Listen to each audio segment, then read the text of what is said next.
ये कहानी एक ऐसे डॉक्टर की है जिसे लोगों ने अपनी ज़िंदगी से भी ज़्यादा भरोसा किया था। हर कोई यही समझता था कि ये डॉक्टर उनके दर्द दूर करेगा और उन्हें सेहतमंद बनाएगा। लेकिन जिन लोगों ने इस डॉक्टर पर अपनी जान से भी ज़्यादा भरोसा किया, उन्हें पता भी नहीं था कि वो उन्हें मारने वाला था। एक ऐसा डॉक्टर जो हर दिन पेशेंट को सेहतमंद बनाने का वादा करता रहा, उसके अंदर छुपा था एक भयानक और खौफनाक राज। इस इंसान ने अपनी प्रोफेशनल इमेज को अपना क्राइम छुपाने के लिए किया और 23 सालों तक लोगों को मारता गया और किसी को पता भी नहीं चला। सबसे डरावनी बात तो ये है कि इसके एक्शंस इतने नॉर्मल थे कि किसी को कोई समझ भी नहीं आया। सोचिए, अगर एक ट्रस्टेड डॉक्टर के पीछे इतना भयंकर और खौफनाक चेहरा छुपा हो तो हम अपने सबसे ज़्यादा भरोसेमंद लोगों पर ट्रस्ट कैसे करेंगे। आज हम एक ऐसी कहानी के बारे में बात करने वाले हैं जो आपको हिलाकर रख देगी। This is the story of the world most dangerous doctor. तो मैं बात कर रहा हूँ हारोल्ड शिपमैन की। हारोल्ड का जन्म 31 जनवरी 1946 इंग्लैंड में हुआ था। उसके फैमिली में कुल मिला के 5 लोग थे। उसके फादर क्रिस्टोफर शिपमैन जो कि एक ट्रक ड्राइवर थे, उसकी माँ वेरा शिपमैन जो कि हाउसवाइफ थी, और हारोल्ड सबसे ज़्यादा करीब सिर्फ अपनी माँ के साथ था। उन्हें सब चीज़ बताता और उनके साथ ही टाइम स्पेंड करता।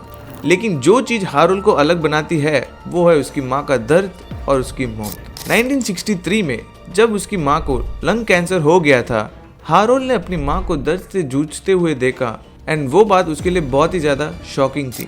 हारोल्ड अपनी माँ को कभी दर्द और दुख में नहीं देख सकता था और वो सबसे ज़्यादा टाइम उसकी माँ के साथ ही स्पेंड करता था, और ये बात उसके लिए बहुत ही शॉकिंग थी कि उसकी माँ दर्द से जूझ रही है और वो कुछ कर भी नहीं सकता।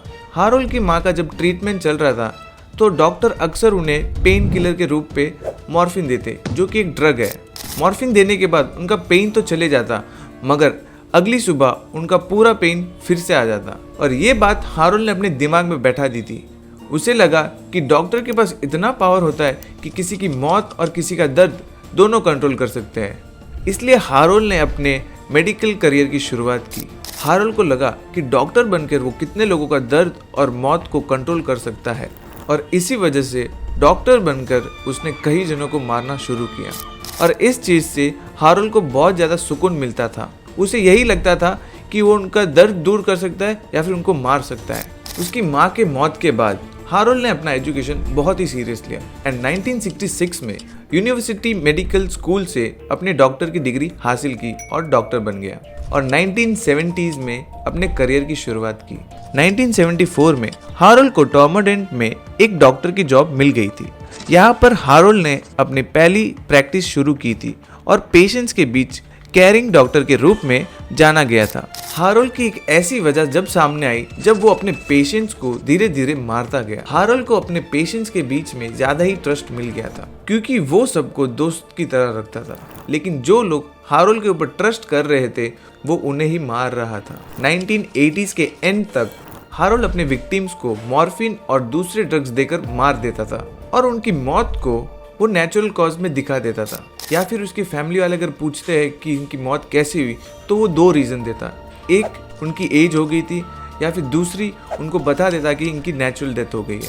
हारोल्ड अपना क्राइम इतना केयरफुली प्लान करता था कि कोई भी पुलिस ऑफिसर या फिर कोई और कभी उस पर डाउट नहीं करते।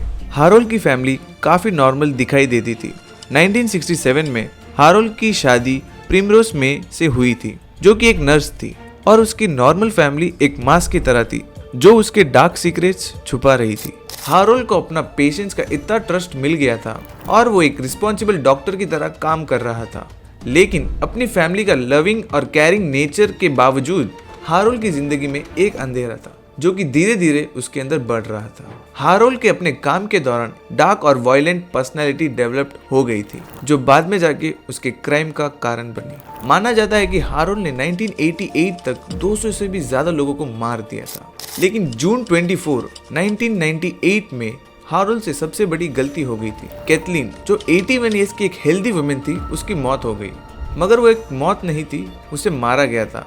कैथलीन हारोल्ड की एक रेगुलर पेशेंट थी। उसकी मौत को इनिशियल इन्वेस्टिगेशन में नेचुरल कॉज बता दिया गया था, लेकिन कैथलीन की बेटी को कुछ सस्पिशियस लगा जब उसके भाई ने ये बताया कि उसके विल में एंजेला के बदले हारोल्ड का नाम था। लेकिन ये बात सबको अजीब लगी क्योंकि किसी के विल में अपनी फैमिली के अलावा किसी और का नाम कैसे हो सकता है, वो भी एक डॉक्टर।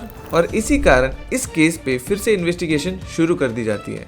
इन्वेस्टिगेशन में ये पता चलता है कि कैथलीन की बॉडी में भारी मात्रा में मॉर्फिन दिया गया था और ये हारोल्ड के क्राइम का सबसे बड़ा सबूत था। इस केस के बाद 1998 में हारोल्ड के ऊपर इन्वेस्टिगेशन चालू होती है और हारोल्ड के क्लिनिक पर रेड मारी जाती है और रेड के दौरान उसके क्लिनिक में भारी मात्रा में मॉर्फिन, ड्रग्स और बहुत सारे कई विल्स थे, जिससे ये साबित होता है कि उसने बहुत जनों को मॉर्फिन का ओवरडोज देके मार दिया। और इससे ये पता चलता है कि उसके क्लिनिक में कितना डेंजरस काम चल रहा था। इस रेड के बाद पुलिस को ये पता चला कि हारोल्ड अपने पेशेंट्स को जबरदस्ती मॉर्फिन दिया करता था और उन्हें मार देता था और उनकी मौत को पहले की तरह नेचुरल कॉज बता दिया करता था। और इन्वेस्टिगेशन के दौरान ये भी पता चला कि हारोल्ड के mainly targets old age womens and unhealthy people होते। पुलिस ने हर एक पेशेंट को ट्रैक किया जो मिस्टीरियसली मर गए थे और इन्वेस्टिगेशन के बाद ये पता चला कि हारोल्ड ने 250 लोगों से भी ज्यादा लोगों को मार दिया है। और सबसे शॉकिंग बात ये थी कि इनमें से जितने भी विक्टिम्स थे उनकी कोई गलती थी भी नहीं और हारोल्ड ने जितने भी क्राइम किए उसको कोई गिल्ट भी नहीं था। उसे यही लग रहा था कि ये इसके लाइफ का एक नॉर्मल पार्ट है कि वो उनका दर्द दूर कर रहा है और उन्हें कंट्रोल कर रहा है। पुलिस ने पहले एक सिस्टमैटिक तरीके से लिस्ट बनाना चालू किया जो कि किसी न किसी वजह से ट्रीटमेंट के दौरान मर गए थे। फिर उनके डेथ रिकॉर्ड देखे गए। इन्वेस्टिगेटर्स ने हारोल्ड के क्लिनिक पे पेशेंट्स रिकॉर्ड को थ्रूली चेक किया, जिसमें उन्हें कई विक्टिम्स के नाम और उनकी डेथ रिपोर्ट्स को मैच किया। ये स्टेप बाय स्टेप प्रोसेस था जिसमें उन्होंने फॉरेंसिक एनालिसिस की मदद से मॉर्फिन का ओवरडोज कंफर्म किया। इस इन्वेस्टिगेशन में ये पता चला कि जितने भी मर्डर्स थे वो एक पैटर्न फॉलो करते थे। एल्डरली पेशेंट्स को अपना टारगेट बनाता था और उनका ट्रस्ट जीतने के बाद उन्हें मार देता था। पुलिस ने सभी पॉसिबल केसेस को ट्रैक करने की कोशिश की और फाइनल टैली के बाद हारोल्ड को 15 मर्डर के लिए लाइफ इम्प्रिजनमेंट दी गई थी। लेकिन पुलिस वालों को सिर्फ इन्हीं 15 केसेस के एविडेंस मिले थे। ये तो सिर्फ शुरुआत थी।